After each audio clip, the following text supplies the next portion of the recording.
Hey, what's up guys? It is, gosh, what is it, Monday afternoon here at the Oldbarn Homestead, and just kind of getting wrapped up for the day this afternoon, and had a pretty good day going on, and I got a little job in there I was going to just show you guys and give you a heads up on what's going on. I know some people kind of like to see like local jobs. I mean, the plasma table stuff, you know, the metal art, you guys have seen me do all that, and it's just the same thing over and over again. The paint booth, I haven't made much progress on it lately, and you see I got some standing water. It rained several hours here yesterday, and this is that area that all of my gutters on the front get drained back to, and there's a big huge hole right here with gravel in it, so water kind of, you know, tends to congregate around that. Plus, now that we got this, it's less room for water, groundwater to, you know, ground area for water to go into. But anyway, it's been so dang cold, and I've had plenty of projects inside to keep me busy, so I've not really done anything on that in quite a while. Plus I need some money for some lights, since I'm gonna change out the lights on it to the sealed ones.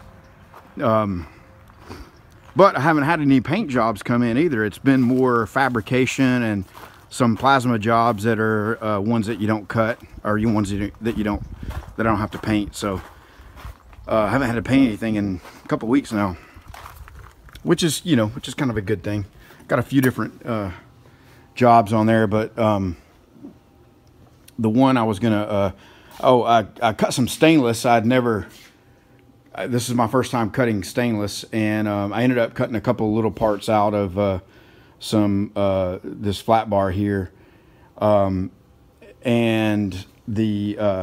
I've got these brackets that I've cut out here. These are stainless, and now these cut exactly identical side by side, but now I see what people mean by it warping. As the thing was cutting, the flat bar I was cutting them out of was warping this way, and you can see this. So I'm going to get this back edge sandwiched up there, and look how much difference there is in that. And you know, I mean, my table, you know, I've cut lots and lots of parts, and you can stack them one part on top of the other, and it's identical to it. So it's not that, it's just the way it warped in. I could actually see it when it was doing it. But anyway, this is more on this project right here that I can't really show you much about. Some people, you know, got really torqued up about me showing parts of this project that I'm on a non-disclosure about. And you know, the thing about it is I didn't mention the company's name. I didn't show it. I didn't show any details about it. All I'm showing is, hey, stainless steel bracket, stainless steel drilling a hole, stainless steel TIG welding. At no point have I said the company's name, what they do, what they use it for, or anything about the part itself, or shown the part like in its entirety. I've shown little bits and pieces of it, and you may have caught some glimpses of it here and there, but even what you've seen is still not all of it. I'm still working on it, and there's still more that's getting added to it. So anyway, people just, gosh, it's just amazing how torqued out of shape people get about the least little things. They have no clue. They have no clue about anything that I'm doing here, or the customers, or, you know, the whole story. But boy, they're happy to chime in and give an opinion on something they have no clue about. Anyway, I guess that's how it is. I know a lot of times I ask for opinions, and I do want your opinions. And there have been occasions where people have pointed things out that I just didn't think about. But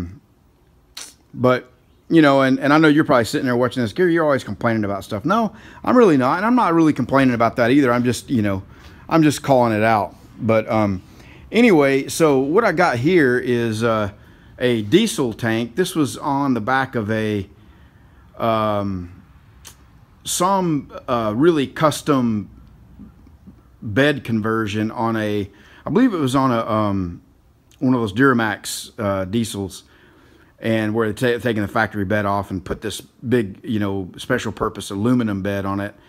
And that aluminum bed also had this integrated into it. Well, they flipped the truck over or something, and they got a replacement bed, but they didn't get a replacement gas tank. And I don't know if the gas tank was separate or what, but there's the company, Aluminum Tank Industries. I don't see where they're out of. And this thing has a little bit of fuel in it. Now the good thing is they said I could do one of two things. What it was these brackets here had some cracks in them where, you know, the thing got, you know, the damage that it got, and cracked, and this one was almost sort of torn, but it was still intact and you know, salvageable. And so they gave me choices. I could either cut that off, you know, cut this all completely out and make a new one and put on there. Well, first of all, I don't have any diamond plate, and the steel yards around here don't carry this stuff. I'd have to go all the way to Dallas to get this, to make two little brackets. I think Home Depot actually might sell some small pieces of it. And so it's got the mounting tab on each side, and I basically did the same kind of repair. But I used the carbide burr and V'd out the crack. And this one had a crack going this way and a crack that ran up that way. And then this one had a crack in a different place. And what I did on it was where it started in on the backside, it wasn't welded across the seam here on the backside where it attaches to the tank. So I welded the backside where it attaches to the tank, and then and the crack itself, so just to make it a little bit more strong. So I think this is good to go. It also had these on it that they had cut off at some other point. Those are not for this particular application, but anyway, it's got a little bit of fuel in it, and it's had, you know, it's got a cap on it. And this here, there's another fitting that goes in here that was open, and I closed that up with tape. Put some, you know, stuff and close that one up, and the cap is on it there. And I didn't have any problems with it. And I definitely, you know, because I actually wasn't welding to the you know, the gas tank. I mean, 99% of what I welded was there, but I'm curious if I should be getting Hazzard Pay for this, you know. Anyway, now somebody is going to complain about this as well. You know, I don't know. I mean, it didn't scare me at all to weld on this thing, given where I was welding at and given the fact that I had it closed up. Now, if they were wanting me to weld up, you know, if there was a gash in the tank itself and I was welding inside, you know, a hole up where it was going to be penetrating down in the tank, then I would have either punted on it, or I would have filled the thing up with water completely to get the fumes out of it. So let me know what you guys think here on that. So anyway, yeah, so yep, some stainless cutting on the table for the first time. Jonathan, I don't know if he's watching or not, but I cut some, these go on the metal bender kits that I sell. This is the only plasma cut part, and I had run out of these. But I mean, this thing, if anybody's questioned about True Cut CNC and whether you can get some good cut edges on them or not, compared to some of my early issues, I'm pretty happy about that. The draft is really minimal on it, and so forth. One of my draft issues was actually, you know, because I do most of my cutting out in the middle of the table, these slats have worn down so much it's actually cupped. So if you put something here, it's not even close to being level that way, and you can see the shims I got underneath it to level it up, and that really helped the draft. But I made a video on this showing how to do an edge start on a plasma table with if you have thick plate and that you can't pierce. Some cutters, you know, like if you have, I've got the Power Max 85, and it'll pierce 3/4 inch plate. However, it's really difficult on your consumables. It's better to edge start it if you can. If you have 65 amp, the Power Max 65, then 3/4 inch is the max it will cut, period. And I think you are required to edge start that. So I just did a little video on how to set the cam up and how to set your part up to do an edge start. I figure somebody might be interested in seeing that, and I'll have that uploaded on the other channel here in a day or two. So anyway, guys, that's about it. I did this little job here, football helmet. Came in and Dallas Cowboys, and just did that. I don't know.